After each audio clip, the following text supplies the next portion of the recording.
আউযুবিল্লাহি মিনাশ শাইতানির রাজিম। বিসমিল্লাহির রহমানির রহিম। আজকে বাংলাদেশ জামাত ইসলামের ঠাকুরগাঁয়ে একটা কর্মী সমাবেশ ছিল, যেখানে জামাত ইসলামের আমির ডক্টর শফিকুর রহমান তিনি একটা কথা স্পষ্টভাবে বলেছেন যে বিএনপি নির্বাচনের জন্য যে আন্দোলনে যেতে চায় এরকম একটা হুমকি দিয়েছে। তো জামাত ইসলাম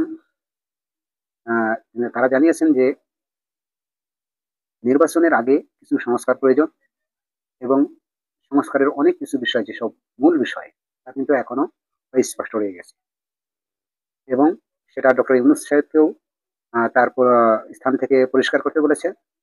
এবং বিএনপির কোথায় বাংলাদেশে তড়িঘড়ি করে কোনো নির্বাচন যে আয়োজন করলে সেই নির্বাচন জামাত ইসলাম প্রতিহত করবে বলে ঘোষণা দিয়েছে, এবং এই বাংলার মাটিতে কোনো নির্বাচন হতে দেবে না, এমন কথা কিন্তু তিনি বলেছেন।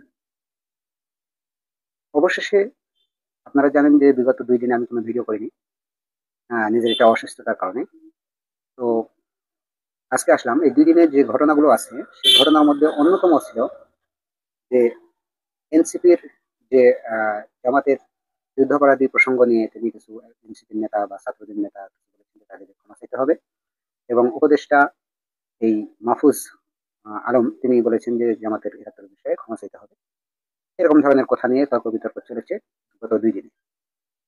এর মধ্যে আজকে যে নিউজটা আপনাদেরকে দিলাম, ঠাকুরগাঁয়ে কর্মী সম্মেলনে ডক্টর শফিকুর রহমান তিনি বলেছেন যে বাংলাদেশ সংস্কারের আগে এবং সুস্পষ্ট যেসব ছাত্ররা জীবন দিয়েছেন তাদের বিচার, শেখ হাসিনার বিচার, বিশেষ করে দলগতভাবে আওয়ামী লীগের বিচার, নির্বাচন কমিশন সংস্কার, বিশেষ করে যেসব স্পষ্ট সংস্কারের প্রয়োজন আছে এই দেশে।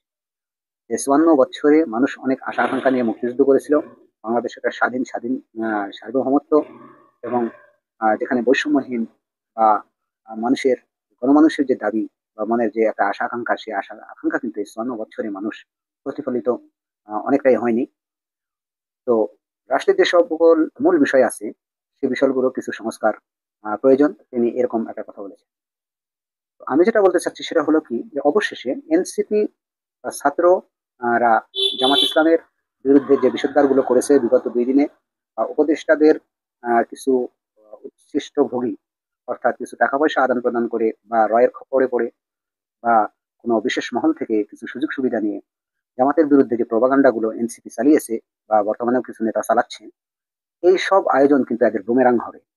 যদি সালাউদ্দিন সাহেব যে 2 দিন আগে বললেন যে আমরা দরকার হয় যমুনা ঘেরাও দেবো, দিয়ে নির্বাচন আদায় করবো, জামাত ইসলাম যে যমুনা বিএনপি যে নির্বাচনের জন্য আন্দোলনে নামতে চেয়েছেন তারই কিন্তু আহ, একটা জবাব আজকে, যেহেতু এখন স্পষ্টত যে বাংলাদেশে যে দুটো দল মুখোমুখি হয়ে আছে, একটা হলো বিএনপি এবং জামাত, এবং যেহেতু নির্বাচনের জন্য একটা হুমকি বিএনপি দিয়েছে, ঠিক আজ জামাতের পক্ষ থেকেও ডক্টর শফিকুর রহমান কিন্তু তেমন একটা হুমকি দিয়ে রাখলো। এখন সারমর্ম হয়ে গেছে, সেটা হলো কি ডক্টর মোহাম্মদ ইউনুস তিনি বিএনপির কথা শুনবেন নাকি জামাতের কথা শুনবেন। তো যেহেতু এটা একটা গণতান্ত্রিক দেশ, এদেশে সরকারি দল বিরোধী দল এবং এক দল আরেক দলের সমালোচনা করবে এবং তাদের ভুলগুলো তাদেরকে ধরিয়ে দিবে। সেক্ষেত্রে দুই দল যে মুখোমুখি অবস্থান করছে সেটা সত্যিকারের একটা গণতন্ত্র প্রতিষ্ঠার জন্য আমরা এমনটি আশা করছি। কিন্তু বিষয়টি যেন আহ, আহ, সকলের মঙ্গল হয় বা দেশের সার্বিক চিন্তা ভাবনা করে উভয় দলই যেন সেই দিকে লক্ষ্য রাখে। এবং ডক্টর ইউনূসকে কিন্তু এখানে নতুন করে ভাবার কিছু নেই। এদেশে বিএনপি এবং জামাত, ছাত্র এবং যারা গত সরকারের আমলে রাজপথে থেকে বিভিন্নভাবে নির্যাতিত হয়েছে, নিপীড়িত হয়েছে, জেল জরিমানা, এমনকি ফাঁসির দড়ি পর্যন্ত পড়তে হয়েছে, শেষ পর্যন্ত জামাত এবং শিবিরকে নিষিদ্ধ হতে হয়েছে।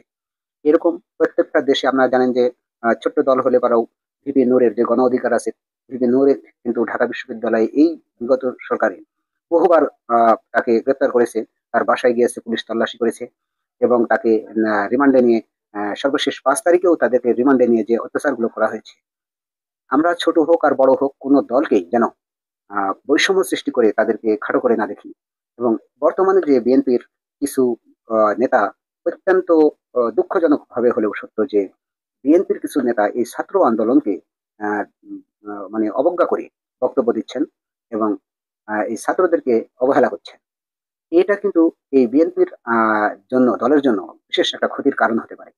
যেমন যে আজকেও দেখলাম যে এক নেতা তিনি বললেন যে ওই এনসিপি মেনসিপি এসব থাকবে না, নির্বাচনের পরে এসব কিছু থাকবে না। এনসিপি মেনসিপি এটা কি ভাষা বা কিসের ল্যাঙ্গুয়েজ আমি বুঝতে পারলাম না। তবে আহ, অকৃতজ্ঞ মানুষ, অকৃতজ্ঞ লোক যদি কোনো দলে থাকে, যে এই ছাত্র আন্দোলনেরা ছাত্ররা কিন্তু সামনে ছিল বলেই আজকে জামাত বলেন বিএনপি বলেন বা অন্যান্য দলগুলো কিন্তু রোডে নামতে তাদের সুবিধা হয়েছে। যার কারণে জামাত ইসলামদের নিষিদ্ধ করার পরেও, জামাত শিবির নিষিদ্ধ করার পরেও কিন্তু জামাতেরা নিজস্ব ব্যানারে কোনো হরতাল বা আপনার আহ, মিছিল মিটিং করেনি। কেন করেনি? কারণ এই আন্দোলনটা যেভাবে তারা প্ল্যান করে এগিয়ে নিয়ে যাচ্ছে, সে প্ল্যানটা যেন ধ্বংস না হয়। যার কারণে শেখ হাসিনার যে খপ্পর ছিল যে জামাতে নিষিদ্ধ করলে, শিবিরে নিষিদ্ধ করলে যে জামাত শিবিরের হরতাল ডাকবে বা রোডে নামবে, তারা মিছিল মিছিল করবে, তাহলে সেই সুবাদে আমরা এই ছাত্রদেরকে গুলি করতে সহজ হবে বা বিশ্বের দেখাতে সুবিধা হবে যে দেখেন জঙ্গিবাদীরা নেমেছে। তো সেই কিন্তু পরিস্থিতি জামাত ইসলাম সুন্দরভাবে মোকাবেলা করে তারা দলীয় কর্মসূচি বা দেশ ছাত্রদের কর্মসূচির মধ্যে তারা ঢুকে কাজটাকে সফল করেছে। এটা আপনারা খেতাব বিএনপি বলেন বা অন্য জাতি দেন, এখানে কিন্তু জামাত ইসলামের ভূমিকাটা সবচেয়ে বেশি ছিল। কেননা তাদের দল নিষিদ্ধ করার পরেও এত বড় স্বার্থ, কারণ জামাত ইসলাম যখন তখন তাদের নেতার জন্য সকাল বিকাল, এমনকি রাত 10টার সময় যদি ফাঁসি হয়, তো রাত 10টার সময়ও তারা 2000 লোক দিয়ে 5000 লোক দিয়ে যে কোনো সময় যে কোনো জায়গাতে মিছিল করার মতো সক্ষমতা জামাতের আছে এবং শিবিরের আছে। কিন্তু জামাত শিবির নিষিদ্ধ করার পরেও কিন্তু এই জামাত এবং শিবিরের লিডাররা কোনো কেন্দ্রীয় থেকে কর্মসূচি গ্রহণ করেনি। কারণ হলো যে তারা যেন এই শেখ হাসিনার পাতানো ফাঁদে পা না দেয় এবং ছাত্র আন্দোলন যেন ব্যাঘাত সৃষ্টি না করে। এইভাবে যে দলই যে ভূমিকা রেখেছেন বিএনপি জামাত সহ অন্যান্য যেসব ছোট দলগুলো আছে, সবাই কিন্তু এই ছাত্র আন্দোলনের সাথে একাগ্রতা দিয়েছিল এবং মত দিয়েছিল এবং সাথে ছিল বলে এই বিজয় সম্ভব হয়েছে। কিন্তু আজকে কিছু বিএনপির কিছু নেতা বা যে দলেরই হোক, কোনো নেতারই উচিত হবে না এই ছাত্রদেরকে অপমান অপদস্থ করা। এবং আজকে দেখলাম যে আহ, কুমিল্লায় একজন বিএনপির নেতা বলেছেন যে হাসনাত আবদুল্লাহকে কুমিল্লার মাটি থেকে অবাঞ্ছিত, তাকে নামতে দেওয়া হবে না, আসতে দেওয়া হবে না, এরকম ধরনের কিছু বক্তব্য দিয়েছে। তো আপনারা যদি অকৃতজ্ঞ হন, তাহলে কিন্তু দেশবাসী এইসব বিষয়গুলো লক্ষ্য করে, খেয়াল করে। যার কারণে আপনাদের এই দলের ভাবমূর্তি কিন্তু দিনে দিনে নষ্ট হতে চলেছে। তো আমি যেটা আপনাদের আজকে বলতে চাচ্ছি সেটা হলো কি, যে জামাত বিএনপি সহ যারা রাজনৈতিক প্ল্যাটফর্মে এখনো রাজনীতি করছেন, তারা সবাই সকলের প্রতি যদি শ্রদ্ধাবোধ রাখেন, তাহলে এই বিজয়টা অনেকদিন টিকবে। আর যদি আপনারা নিজে নিজেরা যদি এরকম ভাবে একজন আরেকজনকে আঘাত করে এবং কাউকে ছোট করে বা কারো অবদানকে খাটো করে দেখে বা অস্বীকার করে কিন্তু কিছুতেই দলকে সামনে আগানো যাবে না। তো ধন্যবাদ সবাইকে। আসসালামু আলাইকুম রহমতুল্লাহ।